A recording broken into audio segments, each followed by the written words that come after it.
Anoche wa ba masatena se braso se yedi nkomo nti apomode no nunti na matena se ya no penti misro ka me ho sanse yedi nkomo ni nwie no na wonso wanya wode a wode beto okotokom na nsa na mekọ nkomo ne so no St Andrews SHS for Efre omo JSHS 1 2 and 3 3 no in the sense say ebia na watchro wasi nsohwe no wantwa wo so sa begina form 3 na o ma ho afe na oboaboa ho na wo sa atwere na wutwa Mr. Wamo boarding facilities e wo bia ye bia o mu school ni bi wo ti emfa ho ene okwan tenten a ofriba wonya ba bia dam wasomadwo ahodede ho nsam su de gina brand boarding facility bi wa be kono na adisuafo na gya na bia na ade bebe mu dware kora ho asem wode na bi enye St Andrews SHS a bia dem kama campuses na bi e wa asimfosu ebi won kran ni wadu bia sidu nkwa wono fe mankesim shama e na afa sefia sanwe so Mr. Watch BC so na wi results na bo batan Fresh St Andrews SHS for na oma oba no baby nsua de papa 0244696911 and 0207891004 St Andrews SHS we are always in the lead Ebrason Samini Sadiq Abubakar twetwe nkomo na wono no o free Baah Herbal Center message ade bia wo mosa na emom de o magye ho abasobode asua ho ade akwakire eye ma na ye fe no eye dompemu yade Onya nkwanhia modompe ne bukura sanya obetumi ahwe amanato ama ma menkwa Sadiq wo na nkomo no ye ntoa so Sadiq ma chen ye na Baah Herbal hoboko de Yankopon Adom ene amanfo mpaibo ye ho ye pa ye de Yankopon ase me se ye bo udin a wo se bibi ba omanfo tiri ye bo anoche wa ba wo se bibi ba amanfo tiri ye bo Baah Herbal Center e die na de wo hwe ye ne wo se ba ne tiri Yo, I'm say here in Chiakase, every ahefo nyina. Na tie ne say ye ka se Baah Herbal Hospital a. Na say baby a odompe ho touch made a, baby also down when e chere. No no. And am say ho, ene baby a oba e de bibiduru, na be san asasa dompe mu ya de a wo de achia e bia wo gidi say ano aduru ene baby a no. Baah Herbal Hospital as ye hope na so ba bipim. Eni ti no, what say Baah, ye say bandompe anase ba nkasei na se baby a nompe anase enkasei edi hine wo nipadie no mu de se ho tochema ade a ode ba bipie mu ho no ma besan asie ni ti sese na etie kane na odi free awo mu e bai na pepepe dompe no obuwa no ne de nkwanhia no wanya na abu pin obuwa nso ebu abonse bi abubu nketenkete ye wose no na nyamenim die wose wo hyehye e ma ne toa bibisa na ba mo hodo mo a mutimi hwe oh yes and into that man don't build it edi mo akotini ipa on say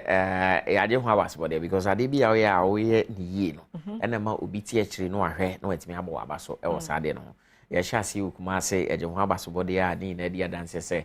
dompe mu how de ade a o de ba bi pie mu Baah Herbal Hospital a yetenete kra ede ma e ba bi pie mu e won kran han so the same thing enam se obi biara e bia wo hwen anase wo tie o de dompe mu how e ba ho bia betime de adanse se ampa oba be pie mu ho no ene wasen asore agina ne naso bim emre bi obi nya akwanhia nanka ene daso ni ho obubu dem e kire nse je se bia na nan yi ba ko free so na e ka ba ko na so de 1.5 na ba be nanti wasasi so eno se obi kire ne se omra be pie mu Baah Herbal Hospital ba ade a Yankopon Adom ene yen yada romanti betime ama ne nan na sense ene bim ene mpokra ne refi mpo se bribi etwa mu nkra no nanka ne nan ye kwa kotwa de free ho ama kwa ba bi didem ne dompe ne yasan de yesi ne ama ne bim ani ti ba bia nkrofo bia ntimi ane no oba bi pie mu Baah Herbal Hospital ayade aye na wo kase bia obi wa no anya kwanhia na ne dompe no emu abubu nketenketen e ba de na san ye bim ai Baah Herbal Hospital ye benya botre asen ahyehye ni na de ama ho enam sese ba ne se ye hyehye na se e fam ba bia pone ye ntimi ankwa ankwahye obi ma won se de ohaw aba beto anase edi kru aba beto sa ho no enti abre ne abre bia no won se awo ba o te se ho no eyo ya anampuse bia onan a wonante so kakra bon se ho no mo eyo ya se onsanso a o de yedwuma kakra bon se sa ho no ho eyo ya enam se kru no bi so ho a enye den enwie e bia no obi ho a ne de no akwa ama ya ama no ena ye kese yi o te sa o ya o na ewo mu a o de oba bi pim e Baah Herbal Hospital ase na enti na ade ho abasbody o se Ghana ha na West Africa ha pa de menyini se ba bi wo no ma odompe ho touch ma so de ko e je so de ba bi pie mo Baah Herbal Hospital yan hwe ye abaten aye gusu aye we bu aba wo ba o da ho no kama o sa ase se wo nante a won se de nine no aye bo kakra bi sei asa aye obi nso de etimi ye ke na ata ba ko akɔhye ba ko chi na ama nante ho aye ne den nti obi won so kra onante de nantabro na esi ho no onante akire sei obi nan no akoa sei na onante ne nan ne so ntine ma wure ni mom sisi fom be hu bebre a me ne nkrofo di omo saa no so omo de omo ma ne ba enida so ho pa ede ma saa nkrofo na nam se na o kan se obi wa na ne de ne mu abibie e wa wo mu ani ti se wan hwe entreaty a wodi nyi kokodu ba bia wo se nante ho aba be ede ama anampu ni ane de na eki ntade bia da beti ma hye bi so ye oba so ye be ma wo se e ba ne sa na ntade ho hye kra be ede ama anampu se nkrofo kra mpo beti me di ho few o sa de no ani ti wo se nka ye ahyase sa no o de ba bi pi mo Baah Herbal Hospital ananke ahwe atene ne ye ede ama ansa na wo di aiden ede ye ba benyi na se onyi so de no nkyase bi ya yentimi hwe ne momo no eno ne hwe no edi bre esense bi anka oye abofra na emu ye mre no a nke betima ya ntem no se dade de ehia na otimi kwa ne yi ne mom se adwuwi a ne kwa ye den aha eni ti na ma meka ne sa no but eno nkyese bi a oye pani ne bi a ode na isa yintimi nya e betima ya ma ne mom no nke bre bi di ansa na emu atene de ama no beche esense bi anka bi a wunya nyi kra na wode ebeba ho foforo mu ama ya hwe ama no Baah Herbal Hospital dompe mu ayi a moto ato dompe yi eno e surgery na moya na david enya surgery e wa ase o obi biara e bia o hwe bia na so aba o pen bia nim se e ho no second day surgery kra me ankasa kra me hu bi pen na ya bi nya botre enti dompe na bu na aye yam kra mo be hyehye no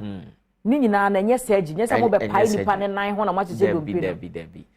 abibidro ya na e de be soso ama asan hyehye ne back eno an ze haban na kasa na ho de mu tibi wo anything na Yankopon nyanse bo se yankwa asase ni ngodi e de abane mfa na han no ensa yade anything odi tumi ahyem anti sa haban na ye nananom nimdie mu omo ho ana omo eyisu de sa yade sa no eno ana oba bepiem e Baah Herbal Hospital ya de sasa do pimu yade no okay ye surgery nya se be de bebe ba na mewie na kotwa eda ne nanim nyekuma dabi yemfa ena fees we bi okra na akọ ba bi ese de dade na be hye ama yes adade ikra ni bi o because me ba de pa no over 3 years no was a problem bi am de ne ko yes o dade na ye be pere de dade a hyem na na am say na akora no onyini nya na dade a hyem na se dade ne hyem e hye na mu sa e be hyem for how long e kopem breben na sa dade no because wa hye nim de enti e so ba bi pie mo Baah Herbal Hospital ye ho no ye ni dade ni bi mpokra na e de akwa hye obi na e de ama no e ya bibidro ya na ye de be san ya ma wow nti enwe fan no bi hwe Baah Herbal Center obi homo ye obabi mi no ye on cry ene ye san okuma ase ene ti se bia o bebi awo no ben kuma ase dia bebi e friend say atonso agogo aban ayaresa bia kese na chi ope odi onyan si wo anim hope busa se okọ Baah Herbal Hospital kana na ke center ene ababi pim hospital ene ti odi busa se okọ Baah Herbal Hospital ade o me ababi pim ase o senso en cry ha bebi e friend suspenders bebi a obi a obenya suspenders ka no ashre mate ni so nsi obaby a friend say 18 junction we see op taxi for home load catch from say okọ Baah Herbal Hospital ade om de ba bi pim e wase o ye na manso ye didi djuma we ofra enya afiance no bi foforo na ekwa kofa no wedding komo se bia o ene etwen na me de koma doctor da bi we doctor ankasa na no wedding komo ye 0244 988 004 0244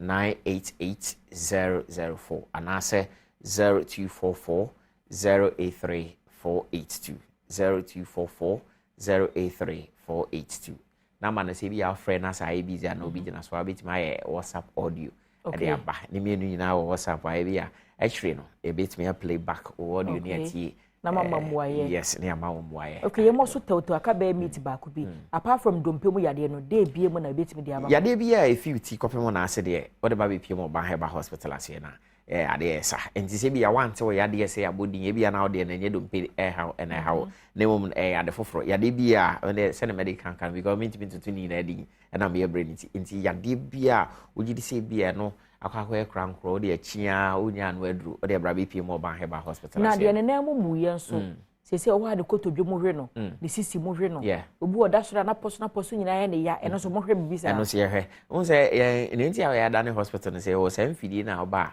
yede be hwehwemu e woni padua ne nti ama onan no emu rew nti obi okra na ne nan no kra ahono ne kotodwe no ahono eno so enye ne ya but wo don se me a wotim se abo akom na se nsuo ne ginam babu sa ho se nsuo be de na akọ enye pa na bi de be ho ha na hwe afiri ho oba be pie mo Baah Herbal Center ye say nim de no e je say yan enche ene o enti oba ye de bibiduru e be san yi sa de na afiri ho de ma. Wow. Yada sepa ebusua na se Baah Herbal Center Sadiq Abubakar ze say no mapeje mo free center no e de ko Baah Herbal Hospital na sa ya yaresabia kase pa e wo my Ghana mu obehu omo ankran spenters no say hu omo e wo ye Kumase ebusua ma menkai wo se Piwak Natural Health for so e na afri omo na akofa 3p garlic mixture abedwa so we no e 100% garlic extract and our more a day natural plant juice afra and what the ayesa edupapay into upe immune booster Mr. Pibinonom.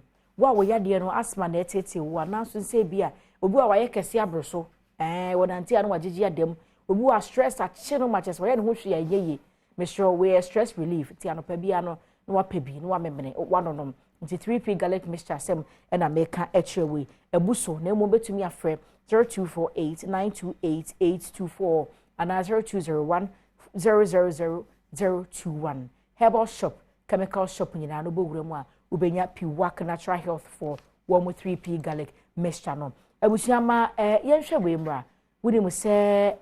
Apomodin see a chiba, Sikasemun see a chiba, Nini Nano, was a yard be here with ye, Entino, and Totoyan say, an impenning four, on Beju Teku, and was simple, at a honomono. Eni nkita ho sabia wo daache ebeye fe o daache nti mesro se obefa ne personal yenhwe we mbra ye ba nkomo twetwe de aka achire no ebeto so